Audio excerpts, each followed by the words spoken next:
们每一个人寻找自己的快乐也是义无永此的。你们将来每个人都有家庭，都有需要自己的工作，需要钱财和地位，但是我们也不能忘记我们身边的利益众生，利益其他的人，还要保护我们人类的固有的财产，这也是我们的责任。其实每一个人来讲，人生是很短暂的，几十年过得很快。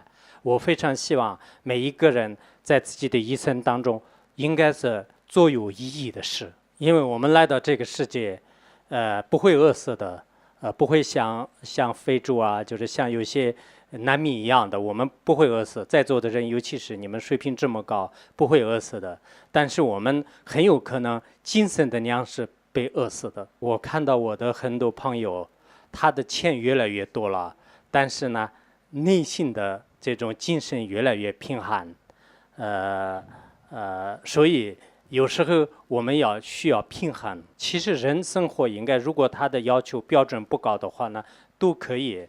蚂蚁也是，每一个蚂蚁都有他自己的价值观，但都有自己的生活。我有时候坐飞机的时候看到下面的城市，其实人类就是跟蚂蚁我们有什么差别？其实蚂蚁也是，他特别忙，就是每天都是做的工作，他要上班，他要他的生活规律。还有蚂蚁当中20%都是依靠劳力劳动，就是不去上班，就是也有他的生活方式。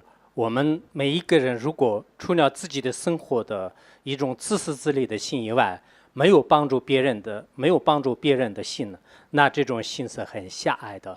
虽然我们现在很多大学生，就名字叫大学生，但是心很小，就是心就是小学生，文凭就是大学生。人与人之间一个很小的事情突破不了，非常执着，对自己他人都带来很大痛苦。所以我们当遇到痛苦的时候，一定要有一种勇气，一定要远观。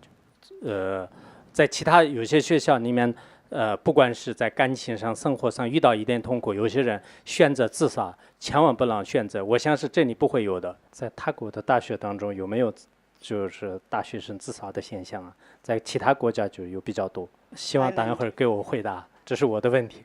我相信不会有，因为这里很多人信仰。当我们万一在生活当中遇到痛苦的时候呢，好像人生就没有门路。但是呢，我们窗户当中如果看见一件光线的话呢，也要突破，要前进。因为人生的黑暗就像是我们现在的白天和晚上一样的，暂时的这种黑暗呢，你要等待，你要突破的话呢，也会有第二天的光明和阳光。